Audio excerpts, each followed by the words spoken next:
Hace poco me di cuenta que existen muchos programas de superación personal.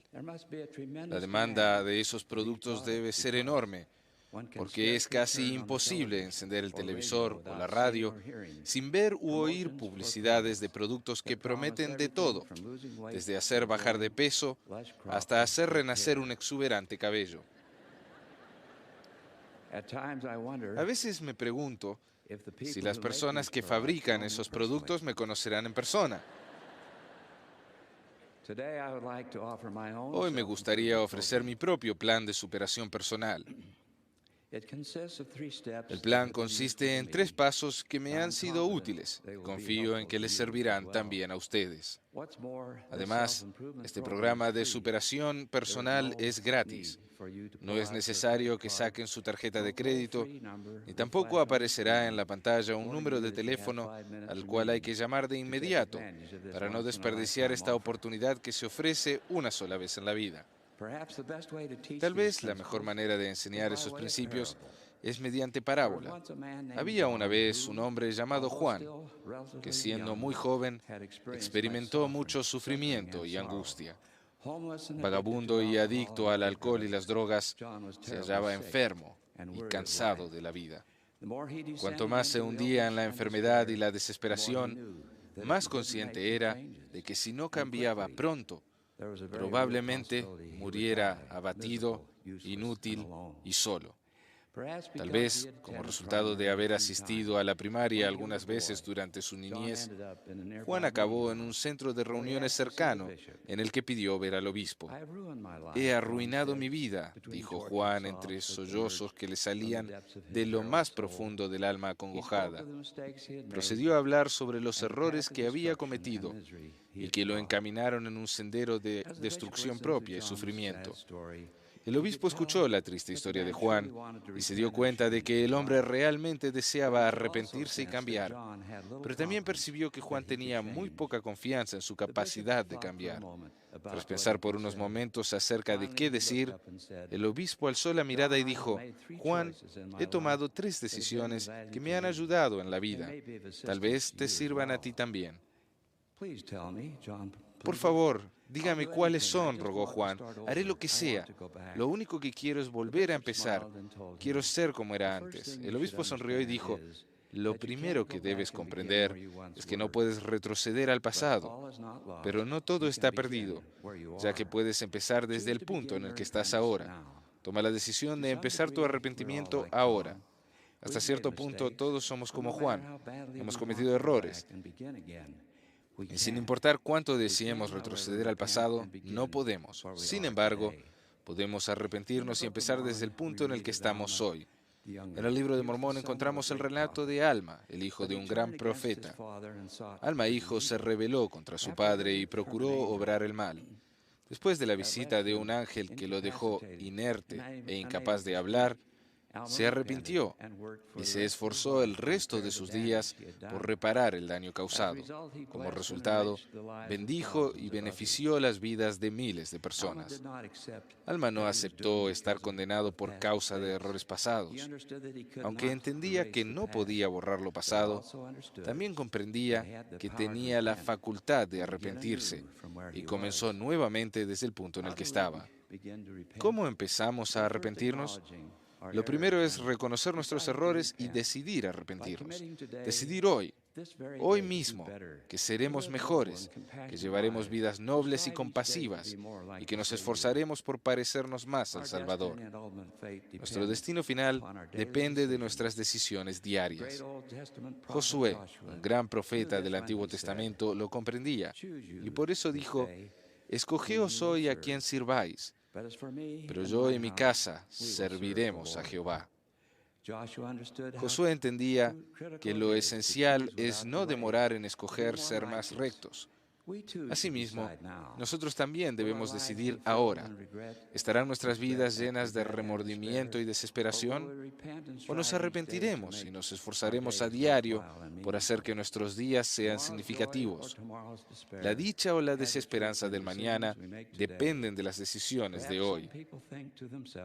Tal vez haya personas que piensen: sé que hay cosas que tengo que cambiar en mi vida, tal vez más adelante, pero ahora no. La gente que se para en el umbral de la vida, esperando que le llegue el momento indicado para cambiar, son como el hombre que se para en la orilla de un río para esperar que el agua acabe de pasar y poder así cruzar sobre tierra seca.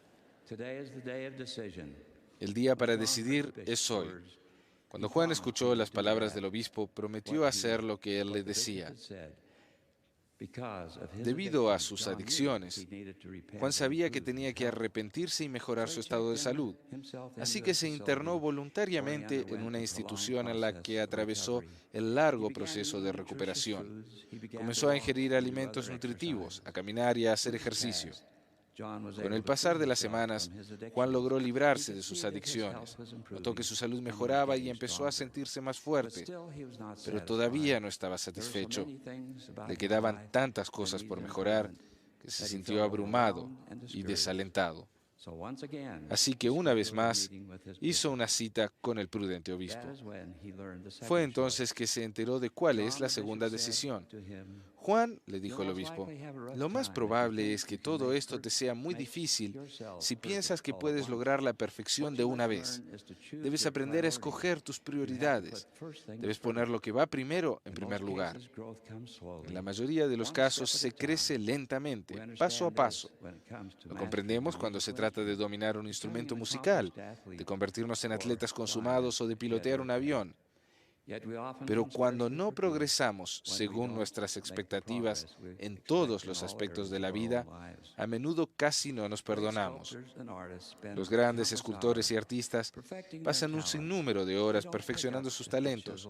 No levantan el cincel o el pincel y la paleta esperando la perfección inmediata, sino que comprenden que cometerán muchos errores al aprender, pero parten de lo básico, empezando por los fundamentos esenciales. Lo mismo se aplica a nosotros. Nos convertimos en el amo de nuestra vida al poner lo que va primero en primer lugar. Todos tenemos una idea clara de cuáles son las decisiones más importantes que debemos tomar, el tipo de decisiones que nos mejorarán la vida y nos darán mayor felicidad y paz. Es por allí por donde debemos empezar, es por allí donde debemos esforzarnos. Todas las noches antes de acostarme saco un papel y enumero lo que tengo que hacer al día siguiente en orden de prioridad. Cuando por la mañana llego a la oficina, saco mi papel y dedico todo mi esfuerzo a cumplir con la primera cosa de la lista. Cuando la logro, sigo con la segunda, y así sucesivamente. Hay días en que hago todo lo que está en la lista. Sin embargo, hay días en que me quedan algunas cosas sin hacer. Pero no por eso me desaliento, ya que dedico mis energías a las cosas que más importan. Juan comenzó a entender que no podía cambiar en un instante todo lo errado de su vida, pero podía decidir cuáles serían sus prioridades. Podía concentrarse en las cosas que más importaban, y con el paso del tiempo su vida empezaría a mejorar. Con la ayuda del presidente del Quórum de Élderes, Juan encontró un lugar modesto donde vivir. Sabía que debía encontrar los medios para mantenerse, así que a medida que su salud y actitud mejoraron, encontró trabajo de media jornada. Todas las noches, antes de acostarse, Juan hacía una lista de las cosas más importantes que debía lograr al día siguiente. Juan llegó a tener una fuente de ingresos fijos. Se mudó a una vivienda más cómoda y se compró un automóvil. Pero, a pesar de sentirse mucho mejor con respecto a su vida, seguía sintiendo que algo le faltaba. Consecuentemente, Juan fue a hablar con el obispo por tercera vez. La razón por la cual todavía te sientes vacío, dijo el obispo, es porque no has tomado la tercera decisión. Juan preguntó de qué se trataba. No basta con decidir y tomar decisiones y luego con esforzarse a diario por cumplirlas, explicó el obispo. Hay muchos que se han pasado la vida en trabajos productivos y que tienen muchos logros, pero que se siguen sintiendo vacíos. Juan se había estado sintiendo exactamente así. El obispo siguió. No basta con hacer cosas. Debemos hacer las cosas correctas, las que el Padre Celestial desea que hagamos. ¿Cómo sé cuáles son las cosas correctas?, preguntó Juan. El obispo sonrió y tomó un ejemplar de las Escrituras que estaba en su escritorio. La tapa de cuero estaba gastada y el brillo dorado del filo de las hojas casi había desaparecido.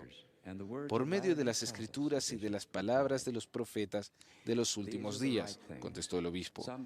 Acá están las cosas correctas. Hay quienes creen que los mandamientos del Padre Celestial nos limitan y son difíciles de cumplir, pero por lo contrario, son un manual para ser feliz. Todo aspecto del Evangelio de Jesucristo, los principios, la doctrina y los mandamientos, es parte del plan del Padre Celestial para ayudarnos a hallar la paz y felicidad. El obispo leyó las palabras del rey Benjamín, que dicen: quisiera que consideraseis el bendito y feliz estado de aquellos que guardan los mandamientos de Dios, porque he aquí, ellos son bendecidos en todas las cosas, tanto temporales como espirituales, y si continúan fieles hasta el fin, son recibidos en el cielo, para que así moren con Dios en un estado de interminable felicidad. A medida que el obispo hablaba, Juan pensó en su propia vida. Las cosas que había adquirido no le habían dado felicidad. Quizá lo que el obispo le decía era verdad. Tal vez la felicidad se obtenía al vivir en armonía con los mandamientos del Padre. El obispo agregó: recuerda las palabras del Salvador, como si supiera lo que Juan pensaba. ¿Qué aprovechará el hombre si ganare todo el mundo y perdiere su alma? Esa misma noche, Juan se comprometió a abrir las Escrituras, es decir, la palabra de Dios, y a aprender por cuenta propia los mandamientos y la doctrina del Padre Celestial. Dejó de resistirse a las palabras del Señor, las adoptó y las atesoró. A medida que lo fue haciendo, el vacío de su alma empezó a disminuir y en su lugar, paulatinamente, experimentó una dicha y paz que sobrepasan todo entendimiento. Lo que el obispo le dijo a Juan le cambió la vida. Otrora estuvo desmoralizado, angustiado y cerca de la muerte. Ahora se sentía vivo, dichoso y lleno de felicidad.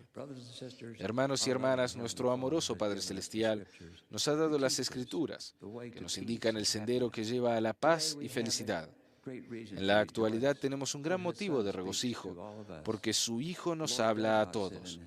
El Señor no se queda en los cielos callado y escondido tras muros impenetrables, sino que bajo la dirección de nuestro Padre Celestial, el Señor da instrucciones a sus siervos ungidos. En este mismo instante, un profeta, el presidente Gordon B. Hinckley, dirige la santa obra del Señor en la tierra. Además, la luz de Cristo guía a todos los mortales hacia nuestro Padre Celestial y sus verdades. Nos enseña a amar al Señor y al prójimo, porque a todo hombre se da el Espíritu de Cristo, para que sepa discernir el bien del mal. No tenemos excusa para justificar el no elegir el sendero del Señor. ¿Creen que en el día del juicio a nuestro Salvador le va a importar en lo más mínimo cuánta riqueza hayamos adquirido o cuántos elogios de los hombres hayamos recibido? Él desea que acudamos a Él, aprendamos de Él y descubramos el amor puro de Cristo que se recibe al entregarse a su palabra y obedecer sus mandamientos. De esa forma, podemos quitar el vacío de nuestras vidas y llenar nuestras almas de una dicha indescriptible. ¿Me permiten repasar esas 3 decisiones para que se las planteen? Sin duda, ustedes han tenido que tomar decisiones propias en sus vidas. Así que, primero, decidan iniciar ya el proceso de arrepentimiento. No lo demoren. Asistan a las reuniones y sirvan alegremente en la iglesia. Aprendan los principios del Evangelio y vivan de acuerdo con ellos, comenzando en este momento a prepararse para entrar en el templo. Segundo, decidan cuáles serán sus prioridades. Pongan a la familia en primer lugar. Efectúen noches de hogar que tengan calidad y permitan que el tiempo que pasen con sus familias sean representativos de la importancia que éstas tienen. Aprécienlas y cuídenlas para que las frustraciones no los aparten a ustedes de sus seres queridos. Esfuércense día a día por ser más obedientes a los mandamientos del Señor. Tercero, escojan hacer las cosas correctas. Estudien las Escrituras y las palabras de los profetas de los últimos días y del presidente Gordon B. Hinckley. Apliquen estas enseñanzas a la vida. Extiendan la mano a los afligidos, a los que están solos, enfermos y necesitados. Hagan lo posible por aliviar el sufrimiento. Al hacerlo, el Señor estará bien complacido con ustedes. Hermanos y hermanas, sé que nuestro Padre Celestial y su Hijo amado viven. Testifico que José es mi fue llamado a organizar la Iglesia del Señor en la dispensación del cumplimiento de los tiempos. En calidad de testigo especial de Jesucristo, sé que el Salvador puso su vida por nosotros. Por medio de su expiación, todo el género humano se puede arrepentir y ser limpiado del pecado. Podemos regresar a nuestro Padre en los cielos y darnos cuenta del valor del sacrificio infinito de nuestro Salvador. De ello testifico, en el nombre del Señor Jesucristo. Amén.